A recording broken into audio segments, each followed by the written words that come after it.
South Asia department ने वो जो स्टडी की थी वो उस किताब को भेंट किया था मुख्यमंत्री ने स्पीकर साहब के माध्यम से।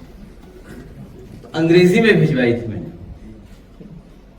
और अंग्रेजी में इसलिए भिजवाई थी मैंने, अंग्रेजी को सजाने के लिए और हिंदी को पढ़ने के लिए मैं भेज दूंगा हमारे जी के माध्यम से। जो अंग्रेजी में भेजी है मैंने उन्हें, वो सजाने के लिए, और हिंदी में ये भेज रहा हूं किताब पढ़ने के लिए।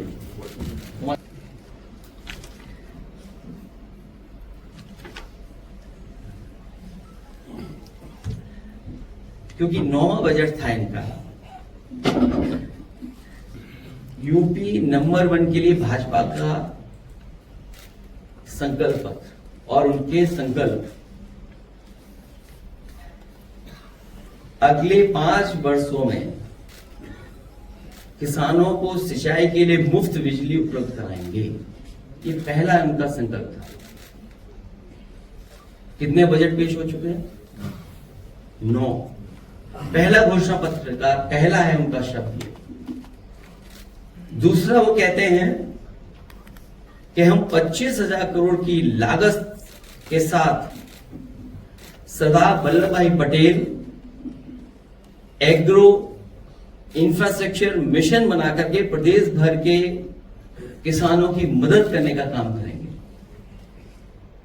कितने पैसे इकट्ठे करना चाहते हैं ये लोग इंफ्रास्ट्रक्चर फंड में, एग्रीकल्चर इंफ्रास्ट्रक्चर फंड में?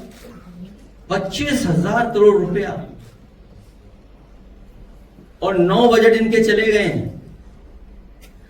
1,000 करोड़ कह रहे हैं भामाशाह भाव स्थिरता कोष को बनाएंगे, जिसमें आलू, टमाटर, प्याज जैसे सभी फसलों का न्यूनतम मूल्य सुनिश्चित करेंगे। 1,000 करोड़ किसके लिए? भामाशाह योजना ला करके जो हमारी सब्जियां या अन्य फसलें, मान लीजिए बुंदेलखंड में हमारी मूंगफली हो रही है, या बुंदेलखंड में हमारे तिल की पैदावार है, सरसों की पैदावार है, या उत्तर प्रदेश के अन्य क्षेत्रों में टमाटर है, कैप्सिकम है, अन्य फसलें, उसके लिए मदद करने के लिए किसान के लिए 1,000 करोड़ रुपए का इंतजाम करेंगे। हमारा बुंदेलखंड का किसान बर्बाद हो गया, मूंगफली उसकी खरीदी नहीं गई। अगले 5 वर्षों में सरकार द्वारा न्यूनतम समर्थन मूल्य दिया जाएगा फसलों का। आप में से जानते होंगे कहां फसलों का न्यूनतम दाम मिलेगा? जो हमारे सरकार, जो समाजवादी सरकार में मंडियां बनी थी, उन मंडियों को अगर चौपट किसी ने किया तो इस सरकार ने चौपट कर दिया। कोई भी नई मंडी नहीं बनी है एक भी, जहां किसान जाकर के अपनी एमएसपी ले सके।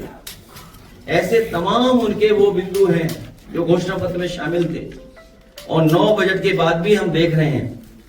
वहीं इन्होंने कहा कि हम गन्ना किसानों का अगर 14 दिन में भुगतान नहीं होगा तो हम उसमें इंटरेस्ट देकर के उनका भुगतान कराने का काम करेंगे। पहले दिन से ये सरकार कहती है कि हमने इतना पेमेंट किया है, इतना भुगतान किया है, एक बकाया नहीं बताते, और दूसरा क्या कीमत बढ़ाई है गन्ने की, कितना रेट बढ़ाया गन्ने का, आज तक सरकार नहीं बता रही है। हमारे विधायक तमाम बैठे हमारे साथ, उसी गन्ना क्षेत्र से आते हैं, पंकज मलिक बैठे हैं, अभी सहारनपुर में होकर के आया, वहां भी कई महत्वपूर्ण किसान नेताओं से मैं मिला, पत्रकार साथियों से मैं मिला, और उनसे जानकारी ली है। पूरे उत्तर प्रदेश के किसान चाहते थे गन्ने की कीमत बढ़े, कि साइलेंस इज गोल्ड।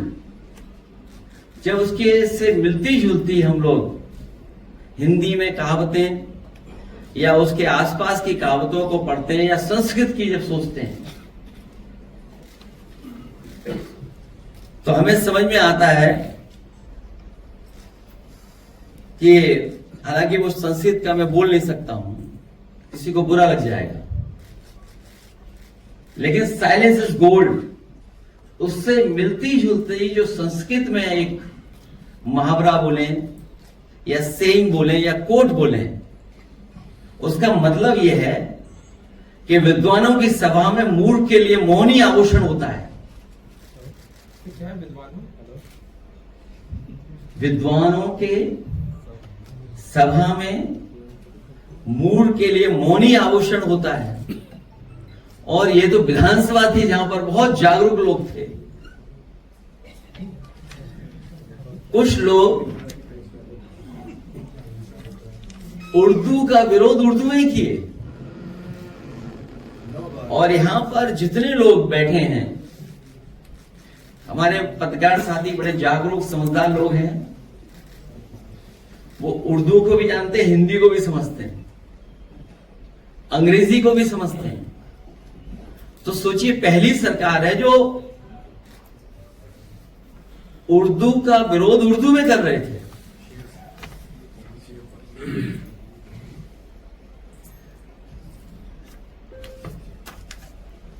उनसे पूछिए, हालांकि भाषण में उन्होंने कई बार उर्दू के शब्दों का इस्तेमाल किया है।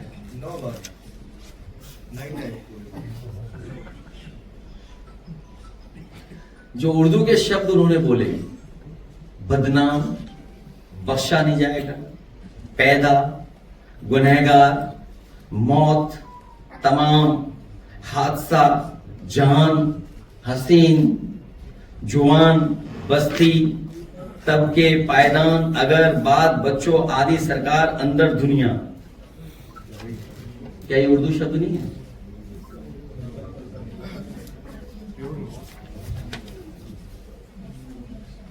और जो शब्द इस्तेमाल करते हैं, रेल की हिंदी क्या है, इंजन की हिंदी क्या है, स्टीयरिंग व्हील की हिंदी क्या है, क्लच की हिंदी क्या है, गियर की हिंदी क्या है, गियर, हैंडल, प्लेटफॉर्म, इनकी हिंदी क्या है, cricket, station, internet, software, laptop, pension, metro, express way. आज भी कई बार शब्द इस्तेमाल हुआ होगा। Express way, appeal, magistrate, police, battery, bat, SIM, mobile, shampoo, screen, shirt, लूट, कार। हिंदी और इंग्लिश क्या चीज? हाँ, उर्दू वर्ड है, उर्दू वर्ड जोड़ा। तो उनको मैंने एक किताब दी थी कल। मैंने कमाल अख्तर जी से कहा था कि स्पीकर जी के माध्यम से किया है पिछड़ों के साथ, दलितों के साथ, आदिवासियों के साथ, मुस्लिम भाइयों के साथ और आदि आबादी के साथ। और जहां तक बात आप कह रहे हैं फैजाबाद अयोध्या की, वहां लगातार अन्याय हो रहा है। हम लोगों ने पहले भी कहा, फिर कहते हैं कि सरकार वही अच्छी होती है जो सर्किल रेट का बढ़ा करके, क्योंकि अयोध्या जैसी जगह पर आप जमीन ले रहे हैं, अयोध्या वासी कभी ऐसा नहीं सोच सकते कि जमीन विकास के लिए न दें। आप सर्किल रेट का बढ़ा करके 6 गुना उन्हें दे दीजिए, वो अपने आप से तैयार हो जाएंगे, या मार्केट वैल्यू जो हो उसके हिसाब से उन्हें ज्यादा पैसा मिलना चाहिए। हम उनको गरीबों को बताना चाहते हैं, कोर्ट जाएं और 1.5 साल बाद समाजवादी सरकार बनाएं, आपका सर्किल रेट बढ़ा करके 6 गुना मुआवजा देने का काम करेंगे। ये सरकार कंजूस है, ये सरकार का कहना मत मानना।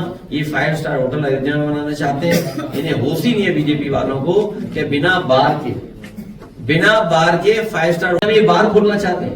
आप बताओ पत्रकार साथियों, कोई अगर ये बात गलत हो तो बताइए कि 5 स्टार होटल कैटेगरी में तभी आप शामिल होंगे जब आपके होटल में बार होगा। बार सोचिए, अयोध्या में बार खोलना चाहती है लोग, और अगर बार की परमिशन नहीं होगी तो वो 5 स्टार नहीं खुलेगा। तो जमीन तो ले ली लोगों ने, लेकिन अभी तक कोई 5 स्टार होटल नहीं खुला हुआ। अगर ये बात गलत हो तो बताइए। और वो पानी का जहाज जो चला था बनारस से, बताओ उसमें बार था कि नहीं था? सब मुस्कुरा रहे हैं। डॉलर कोई बड़ा अमाउंट नहीं है, लेकिन सुनने में आ रहा है जिस शक्ति से वो बात कर रहे हैं, या जो हथकड़ियां बेड़ियां से हमारे लोग वापस आ रहे हैं, ये बहुत बड़ा सवाल है। और तब बड़ा सवाल तब बन जाता है जब हम 87 रुपए लेकर के जाएंगे, तब आपको 1 रुपया अमेरिका का मिलेगा। ये बड़ा सवाल है कि जब आप 87 रुपया लेकर के जाओगे तब आपको अमेरिका का $1 मिलेगा। और सोचिए कब ये सरकार क्या कहती थी जब डॉलर की कीमत क्या थी।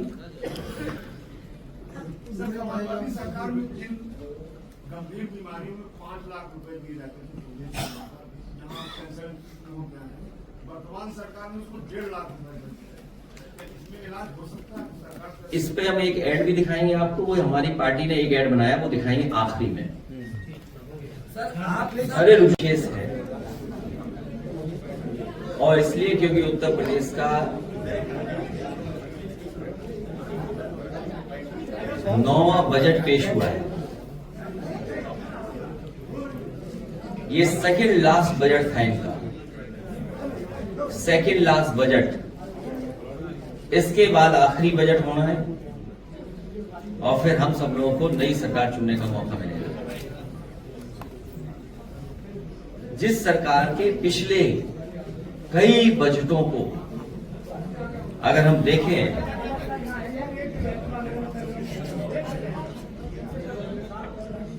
तो ये जो बजट है इनके घोषणा पत्र से कोई तालमेल नहीं बनता है। इस बजट का और इससे पहले बजट का कोई फोकस नहीं रहा, बिना विजन के बजट आए हैं। कोई रोड मैप तैयार नहीं था सरकार का कि किस दिशा में हम लोगों को उत्तर प्रदेश को ले जाना है, और कोई क्लैरिटी नहीं है बजटों में कि हम किसान या जो बेसिक चीजें हैं लोगों की जरूरतें हैं उनको कैसे किया जाए।